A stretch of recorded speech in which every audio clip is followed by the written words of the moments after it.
Good day. So it's actually been a while since I've done a Star Trek related video. And probably the main reason is, well, I haven't bought really much of anything to do with Star Trek in years other than the more recent movies. But my Star Trek collection pretty much ended back in 2009 when the Blu-rays for the original series came out. And obviously, you can see what we're looking at today, which is Star Trek The Next Generation on Blu-ray. Now, this series originally came out on Blu-ray at least throughout 2004, I think 2004, 2015, as individual season releases on Blu-ray. At the time, I decided against buying them, mainly because, well, I just didn't have the money. But also, when I look at what I had already paid for this series over the years, if you count this Blu-ray, I've actually owned it 3 times. I originally had the entire series bought individually on VHS back in, 1991 was when they first came out. I think 1999 was when they ended. And then again on DVD over the course of 2002 when the sets came out, usually every other month. And so when I was looking at it, I couldn't really justify at that point, well, even now, really spending what is between $80 and sometimes $100. I live in Canada, so things are more expensive here per season. So I figured I'd wait because I knew at some point this was going to come out as a full series set. Because obviously, get my mouse out of the way, give you a better look. I've got stuff all over my desk. Don't think that really matters. But I knew that at some point this would be coming out as a full series set, and here it is. So before we go and take a look at the set itself, we'll talk about the content of the discs or what's on there. In terms of restoration, it's pretty much up to par with the original series and The Prisoner, which are the two best examples of bringing older series into, the 21st century, into high definition. The way these episodes were done, same way as the original series, Paramount, owned by CBS at this point, had saved all the original film footage from when they were shot. Now, the way you have to understand Star Trek was shot is all the scenes, everything was shot on film, which is higher than high definition. Higher than 1080p, which is obviously what these are. So all the footage had been saved, although the show itself was edited on standard definition videotape. So this created, needless to say, somewhat of a challenge in terms of reconstructing the episodes, and which has been done with other series recently. It was reconstructed literally scene by scene. And in terms of the effects, some of them have been augmented depending on whether or not they're missing elements, basically because elements were missing, and some of the effects were physically done on standard definition, so they had to be redone anyway. But I think the result is impressive. I've watched the first 5 episodes, and this doesn't look like something that was filmed season 1 started almost 29 years ago, back in 1987. It looks like, it was something that was filmed last month. So I'll talk about the show a little bit more, but first we'll take a look at the set. So basically, we've got this big case right here. Here's the side. Here's the back.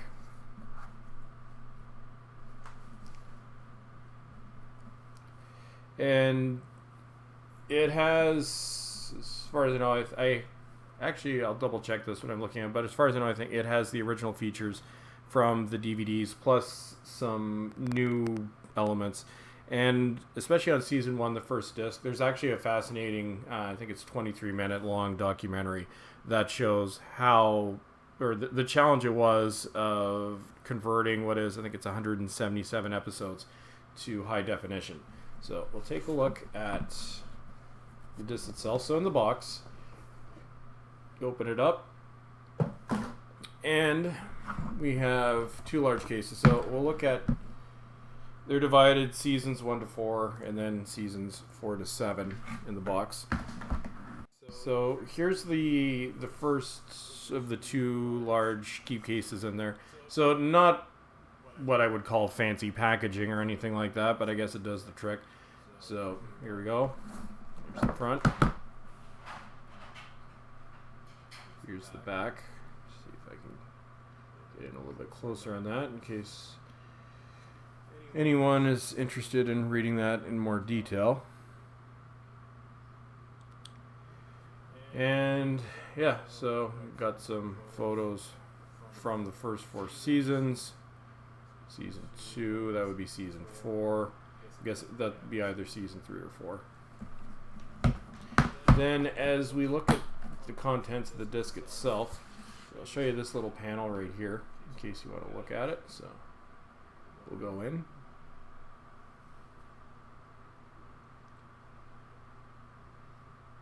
So there you go. And then for the episodes themselves, yes, they are compressed. As far as I know, I think these are just the same discs that were with the individual releases. I don't have the individual releases to compare it to, and if anyone has any other theories or proof, then just let me know. But so yeah, so a whole lot of discs in one case. And yes, some of them are loose. Let's fix that one. Okay, and then there's the back panel, kind of loosely held in there.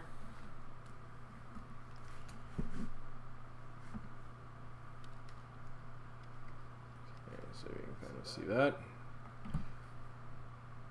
Then this 6 at the end, one by itself. So yeah, so I didn't even notice this, but basically it's a, I'll come back out. But it seems to be a self-contained folder inside the case. So that's seasons 1 to 4. And we'll take a look at the other half. So this is going to be seasons 5 through 7.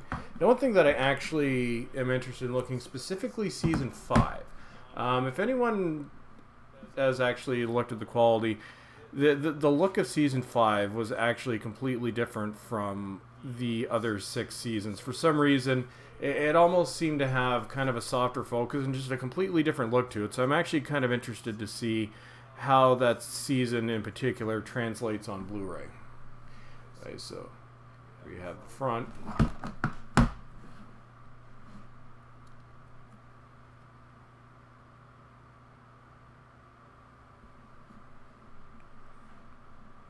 And here we've got the back.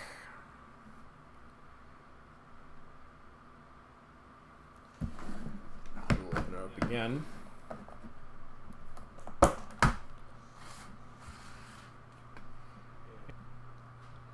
Okay, so here's the front of the second half of the set. I'm assuming, yeah, the same removable container. I don't know what you want to call that, but and then special features. Well, special features and all that other stuff. Okay.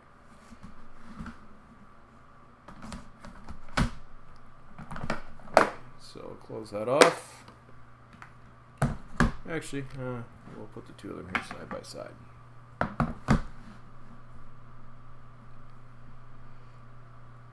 Okay.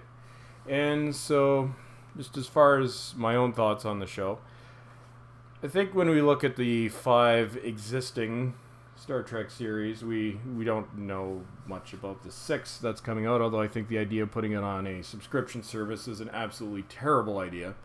But out of the 6, you've got what I consider to be the 3 strong ones. You got the original series, The Next Generation, and Deep Space Nine.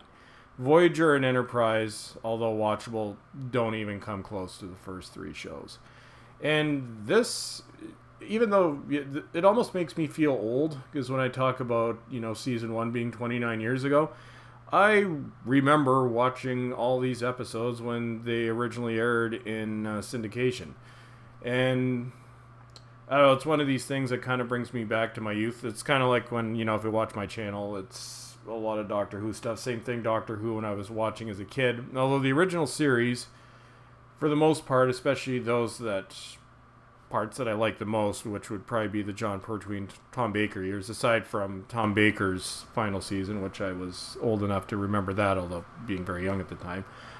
This is a show that I watched when it was on. It's a show that I've bought multiple times now, and it some of it looks a little bit dated, especially in season 1. You can notice the 80s hair and everything else, but I think that aside, it still holds up to today. When it's in high definition, you can definitely see some of the issues with the production, which are just basically limitations of when it was made. With the higher quality, like you can see slight imperfections in the set and things like that, but that's what you expect from a show that's this old. But in terms of the restoration, I'd give this a 9 out of 10 or even maybe a 10 out of 10. Some of the effects from what I was seeing are not quite up to par with the original ones, and this is basically that maybe the original film elements weren't available or they just had to be redone completely. But I don't know, I'm perfectly happy with it, and the full series set is actually a lot more affordable than the original series, and it's also the matter of cost. And I think this was the argument that a lot of people had when the original season sets came out. When the Next Generation came out originally back in 2002, it was expensive. In fact, one season alone was pretty much equal in the price to what I eventually paid for the set. They're usually between, I think, $125 and $150, which was a lot. But I think back in 2002, it was more easily justified. You had no online Netflix where you could access things, and it was more of a run-of-the-mill normal thing. I think by 2014, by the time these started to come out on Blu-ray, and again the prices were fairly high, the market was very different. Not only that, when you look at this from the general public's perspective, when the DVDs came out in 2002, it had been 8 years since the Next Generation had gone off the air, but it was still running. They coincided with the first and second seasons of Enterprise. The final Next Generation movie was also coming out that year, so it was still very much in the public mind.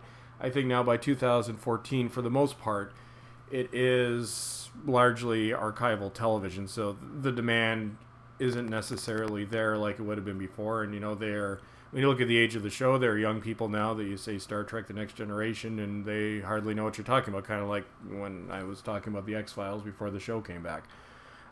So I think for that reason it was hard to justify the cost, and I think a lot of people held off like I did. I didn't want to spend a small fortune on the show again like I had in the past, buying it season by season. Buying the VHS tapes at $15 an episode was by far the most expensive endeavor.